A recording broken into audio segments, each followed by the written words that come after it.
Olá, meus irmãos e amigos, que bom a gente poder compartilhar a palavra de Deus.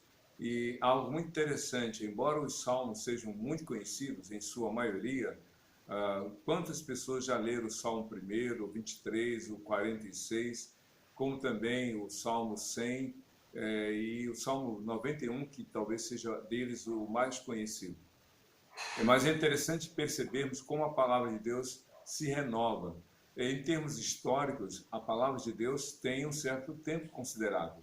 O primeiro livro, livro de Gênesis, por exemplo, foi escrito 1500 anos antes do Novo Testamento. E o último livro da Bíblia, Apocalipse, foi escrito 100 anos depois de Cristo. Então você tem aí realmente um tempo considerável. Mas, embora seja historicamente antigo, o livro sagrado, a palavra de Deus, é novo porque a sua mensagem é atual, uma vez que foi escrita por homens inspirados pelo Espírito Santo, e essas palavras se ajustam, se adequam, melhor dizendo, à nossa realidade, ou falam, né, da parte de Deus para nós, e nós então somos desafiados a viver de acordo com essa palavra. É interessante esse movimento que a palavra de Deus faz.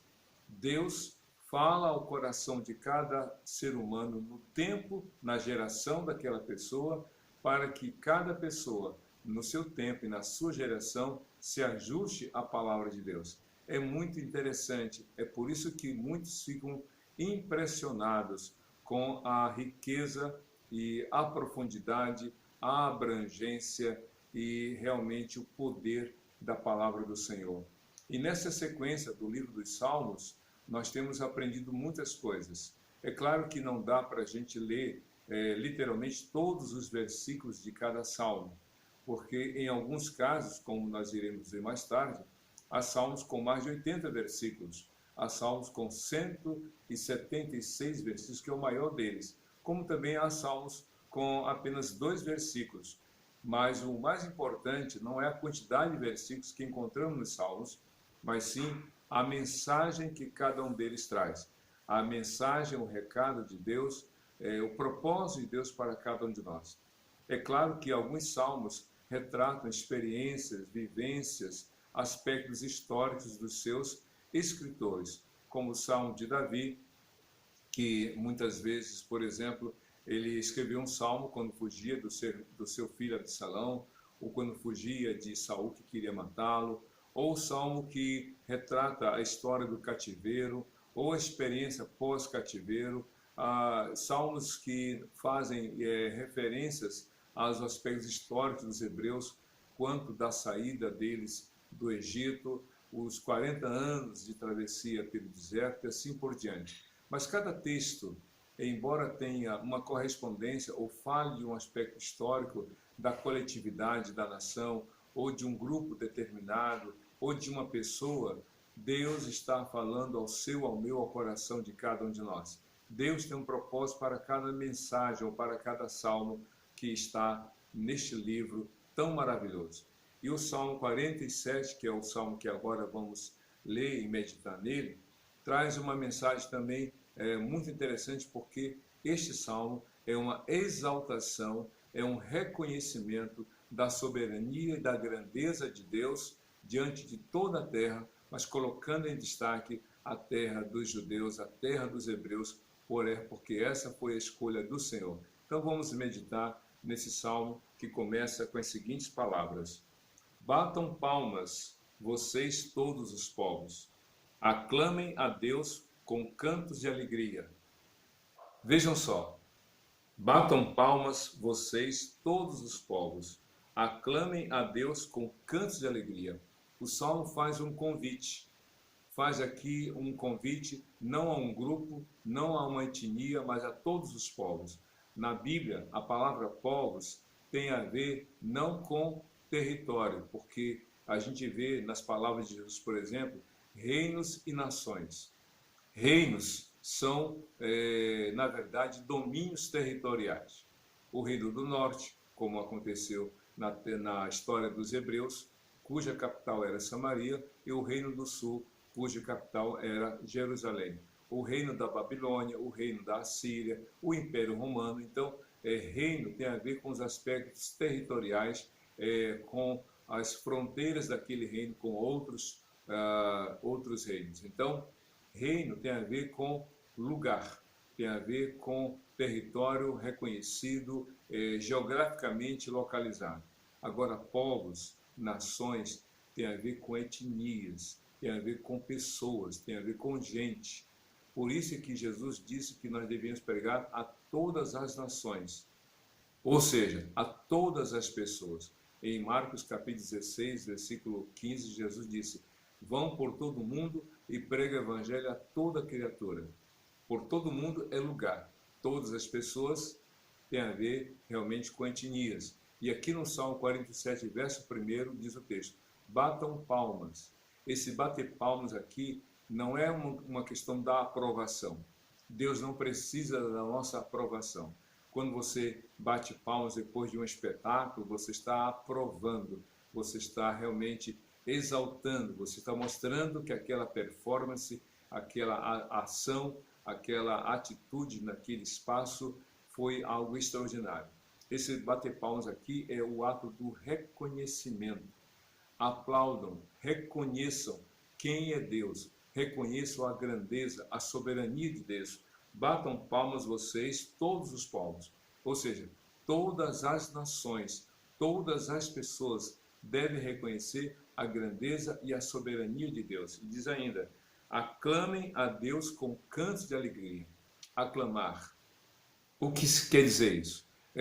Em outros comentários eu falei a diferença entre exaltar e exultar. Exultar tem a ver com a alegria interior no coração de cada pessoa. Aquela alegria que muitas vezes não pode ser contida. Aquela alegria tão extraordinária que é transparente pelo olhar, pelo sorriso, pela manifestação dessa alegria tão extraordinária, tão forte. Então, exultar é se alegrar, é demonstrar realmente uma gratidão assim tremenda. Já exaltar é diferente. Enquanto que exultar tem a ver com o indivíduo, na questão da alegria interior, a exaltação tem a ver com o outro, no sentido de que, no caso de Deus, você exalta ao Senhor. E, na verdade, a Bíblia propõe que esse ato de exaltar, de reconhecer a grandeza, de louvar a Deus, na verdade, só Deus deve ser louvado. Então, aclamar é falar da grandeza e reconhecer o poder de Deus. Batam palmas todos os povos e aclamem a Deus com cantos de alegria. Louvem a Deus. As canções podem falar de sentimentos. As canções podem retratar momentos, como o Salmo 137, que a gente vai comentar lá na frente, que retrata a experiência dos hebreus na terra dos babilônios. Pois bem, ali a gente vê o sentimento de pesar, de tristeza, pelo fato dos hebreus estarem cativos e todos os seus desdobramentos. Mas todas as canções deveriam, sobretudo, serem usadas, melhor dizendo, para glorificar a Deus. A música, portanto, é um instrumento, é um meio que deve ser usado para louvar, adorar ao Senhor. Você pode louvar a Deus sem música, você pode louvar a Deus sem instrumentos, mas a Bíblia propõe que você use os instrumentos, que você use as canções, a sua voz, para, através do louvor, exaltar ao Senhor. E ainda continua, no Salmo 47, versículo 2. Pois o Senhor Altíssimo é temível, é o grande rei sobre toda a terra. Aqui está fazendo duas afirmações sobre o Senhor. Primeiro, que ele é temível. O Senhor Altíssimo é temível. Na verdade, a gente encontra aqui um nome composto da parte atribuída a Deus, Senhor Altíssimo. Deus é Senhor Altíssimo. Esse Altíssimo tem a ver com a magnitude, com esse distanciamento que há entre a limitação humana e Deus que não tem limites, entre a finitude humana e Deus que é infinito, entre a temporalidade da vida humana na Terra e a eternidade que só pertence a Deus. Deus é altíssimo, não há ninguém comparado a Deus. Só o Senhor é Deus. A gente vê essa expressão em vários textos. Por quê? Porque só o Senhor tem todo o poder, sabe tudo e pode estar em qualquer lugar. Ele é infinito, ele é eterno, ele é altíssimo. Mas também diz a Bíblia, ele é temível. Como assim temível? Nós temos que temer ao Senhor. A gente precisa reconhecer o poder do Senhor. Temível deve ser respeitado, não no sentido de ter tanto medo de Deus a ponto de querer dele se afastar. Não, Deus é temível, mas por essa razão, ou por esse motivo, que as pessoas devem se aproximar de Deus realmente com temor, com tremor, com fé, com confiança, mas ao mesmo tempo ter uma relação tão próxima através de Jesus Cristo que pode chamar Deus de Pai. Que maravilha isso! Diz o texto, é o grande rei sobre toda a terra, diz o salmista aqui no Salmo 47, versículo 2. Ele é um Deus altíssimo, temível, mas também é o rei de toda a terra. Essa declaração está dizendo que Deus reina. Ele é o rei absoluto sobre toda a terra. Mas acontece que nem todos reconhecem. É estranho isso. Deus é o Senhor e é o rei sobre toda a terra. Naquela época, para vocês terem uma ideia do poder de um rei local, de um reino, o rei geralmente tinha 3 poderes em suas mãos, ou detinha 3 poderes no exercício da monarquia. Ele era legislador, ele era executor e ele era também juiz, julgador. Então o rei criava as leis, o rei executava as leis e o rei também julgava o cumprimento delas. Então era muito poder nas mãos. Porém, por falta de temor a Deus, por tirania, por falta de amor ao próximo, muitos reis não souberam usar desses poderes. Com tanto poder em suas mãos, alguns reis foram tiranos, foram desonestos, se apropriaram de bens dos outros, não agiram com misericórdia, não compartilharam a palavra e ainda mais praticaram a idolatria e foram realmente tiranos contra os seus subalternos, contra os seus súditos. Deus não. O Senhor Deus é santo, é amor, é justo. E por isso que ele reina sobre toda a terra. Embora nem todos o reconheçam, embora nem todos se quebrantem, nem todos se dobram diante dele, ele continua reinando.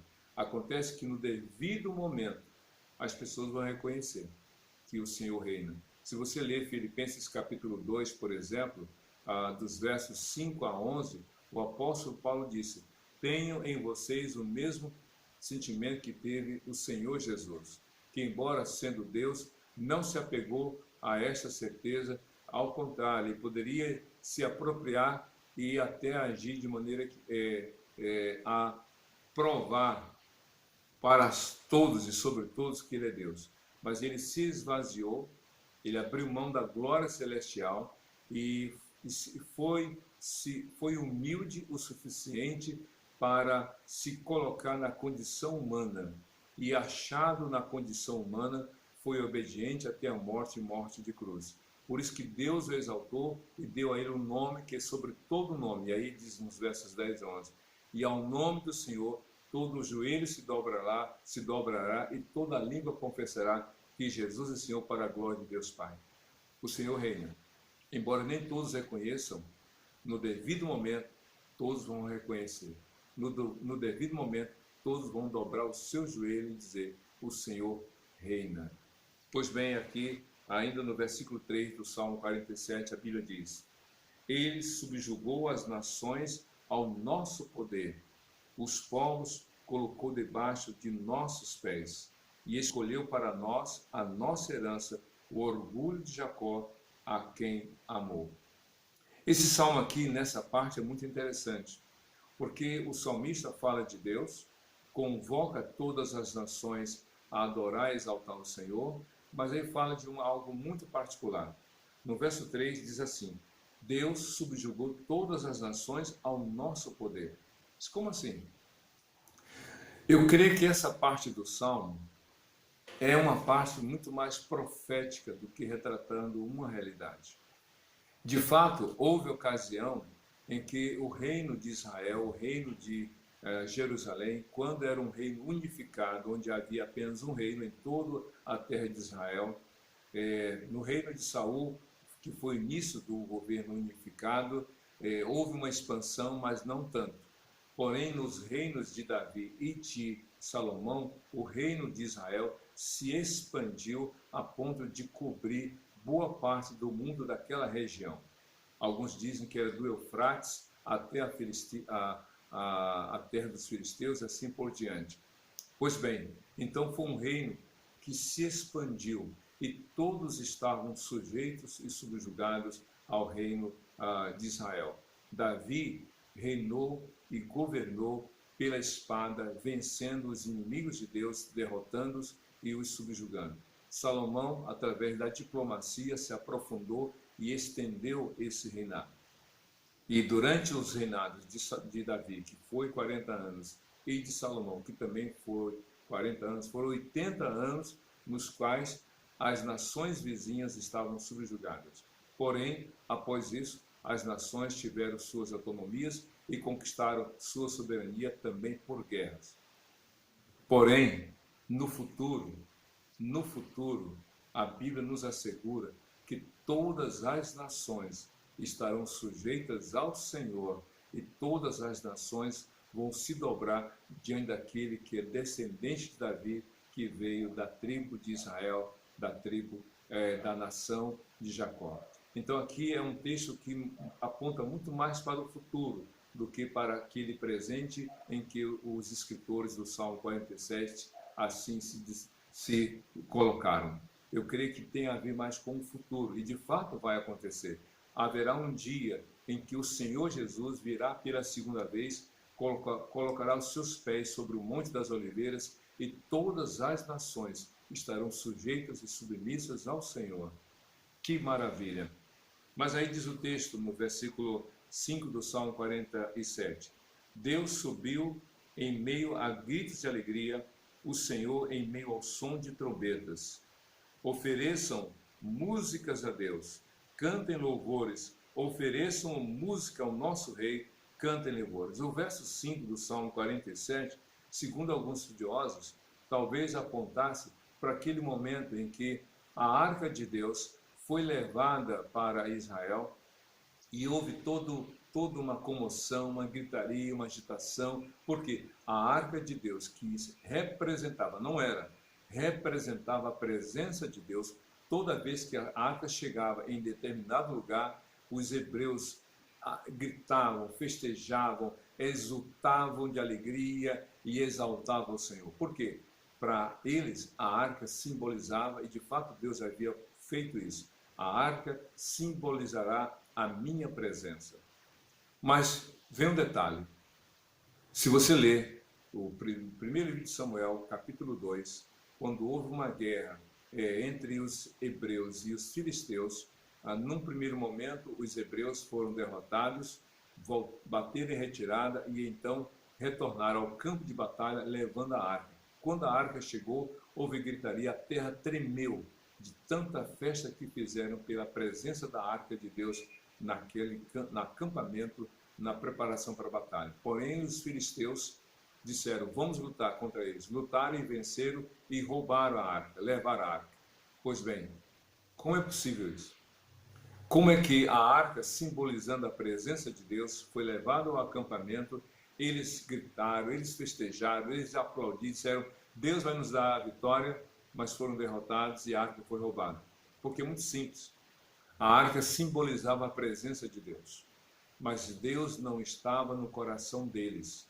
Eles tinham a arca consigo, mas Deus não estava com eles. Por quê? Porque apesar de eles terem a arca, eles eram idólatras, eles se prostituíam, eles cometiam atos injustos, eles eram maus e perversos, e Hofni e Finés, filhos de Eli, que eram os líderes religiosos, estavam indo numa prática totalmente oposta ao que Deus esperava.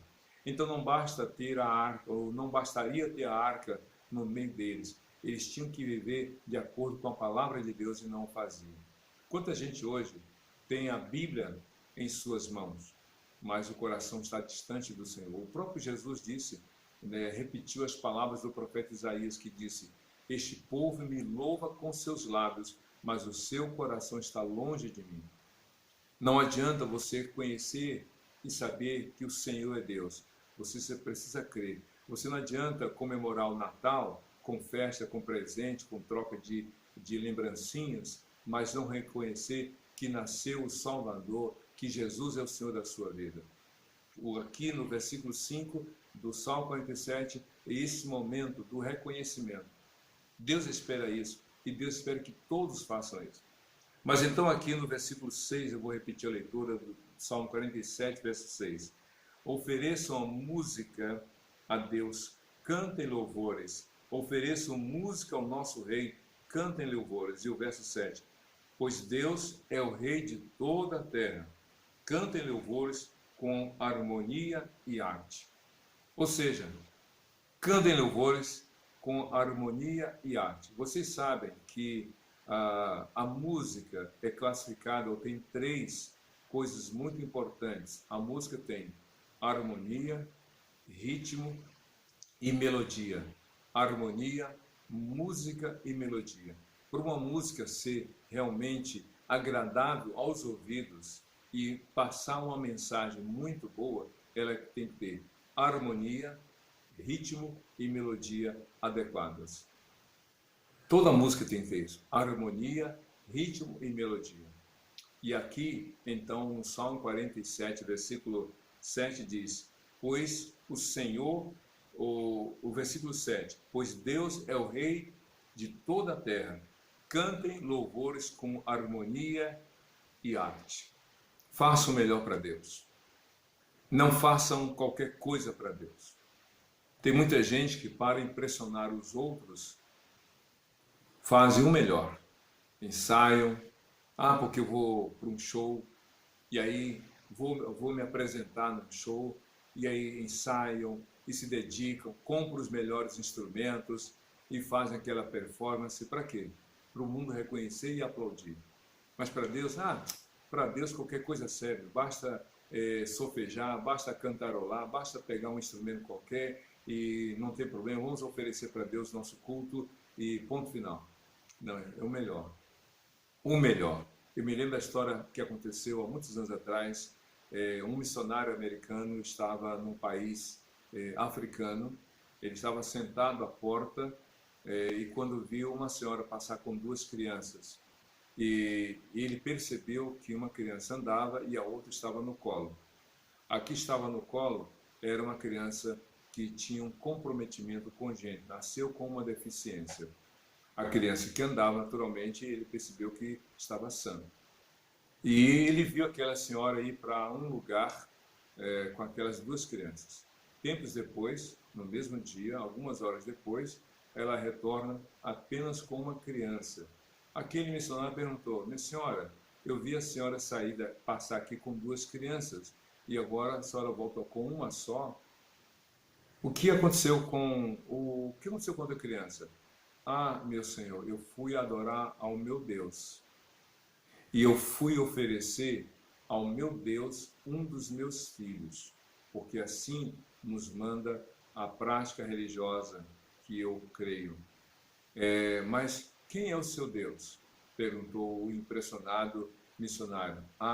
O meu Deus é o crocodilo do rio. Ele é o meu Deus. E o meu ato de adoração é oferecer um dos meus filhos para ele. Cada uma das mulheres faz isso. Mas, minha senhora, e qual filho a senhora ofereceu? Aquele que estava andando comigo. Esse meu filho, que é deficiente, está comigo aqui no colo. Eu ofereci para o meu Deus o meu filho maior, que era são, agora já morreu.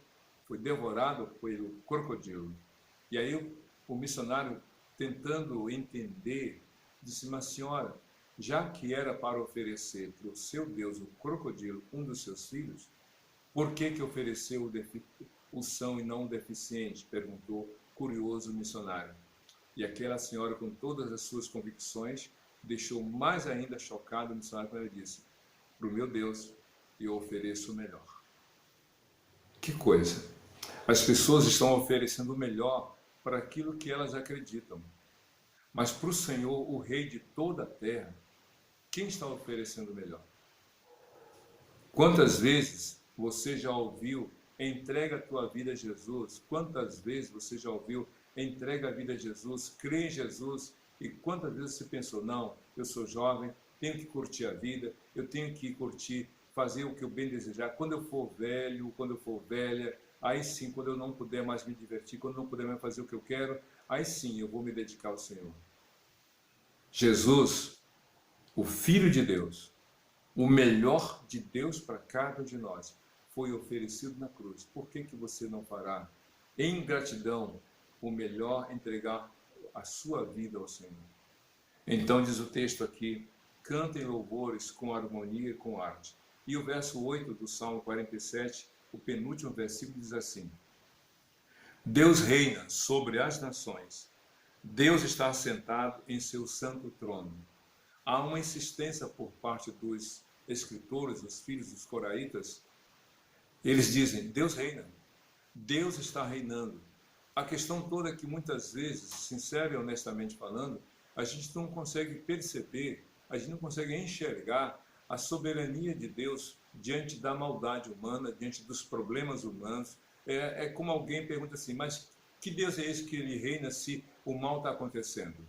Eu me lembro de uma experiência que eu tive em 1989, fui a uma viagem missionária. Eu era seminarista no Seminário Batista Sul do Brasil, na Tijuca, e aí fui convidado a fazer uma viagem missionária ao Uruguai.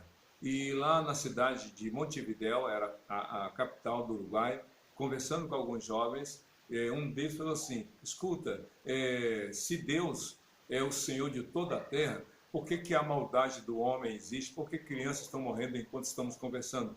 Que Deus é esse que não evita o mal? E eu falei para ele: rapaz, sabe por que Deus permite que tais coisas aconteçam? Para que o homem tenha consciência de suas escolhas e sejam por elas responsáveis. Deus é o Senhor soberano, mas ele não invade o coração de ninguém e nem decide por ninguém. Cada um dará conta de si mesmo a Deus. Deus reina, mas ele embora sendo soberano, ele deixa que cada um faça a sua escolha. Ou você acha, aqui já falando para você acha que Deus, se ele não respeitasse a vontade do homem, ele deixaria o mal prosperar, ele deixaria a maldade acontecer, ele deixaria que homens violentos praticassem seus atos contra a vontade dele? Você acha que Deus permitiria que tanto mal? Deus permite o mal não porque ele tem prazer na maldade dos homens, mas para que cada homem seja responsável pelos seus próprios atos. O filho pródigo teve a liberdade ou a oportunidade de ficar em casa, mas preferiu sair. O pai o amava, mas deixou ele sair porque foi a vontade dele. Quando ele sofreu as consequências das suas escolhas erradas, ele se arrependeu e voltou para o pai. Deus é o Senhor soberano, ele reina, mas ele dá a cada um a liberdade para escolher. Como alguém já falou, você escolhe o que semear, mas não o que vai colher. A escolha é sua. O apóstolo Paulo diz lá em Gálatas capítulo 6, de Deus não se zomba, porque aquilo que o homem semear, ele também vai colher. O que semeia na carne, da carne colherá maldição e perdição, mas o que semeia no Espírito colherá a vida eterna. É uma questão de escolha. Deus reina. E então o Salmo termina dizendo o seguinte, no versículo 9 do Salmo 47. Os soberanos das nações se juntam ao povo de Deus de Abraão, pois os governantes da terra pertencem a Deus. Ele é soberanamente exaltado. Que coisa interessante. Diz o texto: os soberanos das nações se juntam ao povo do Deus de Abraão. É interessante, o Salmo fala da grandeza de Deus, falando de Jacó, e volta um pouco mais falando de Abraão, que foi o pai da nação dos hebreus. Foi com Abraão que Deus começou a nação dos hebreus, porque Abraão casou-se com Sara, aos 75 anos foi chamado para ser peregrino na terra dos cananeus, com 100 anos de idade foi pai de Isaac, Isaac casou com Rebeca, teve 2 filhos, Esaú e Jacó, Jacó casou, teve 12 filhos que se tornaram líder de cada tribo, as 12 tribos de Israel, e da tribo de Israel, das 12 tribos, Deus escolheu a tribo de Judá, e de Judá veio Davi, e de Davi veio o Salvador Jesus Cristo. E Jesus é o Senhor soberano sobre toda a terra.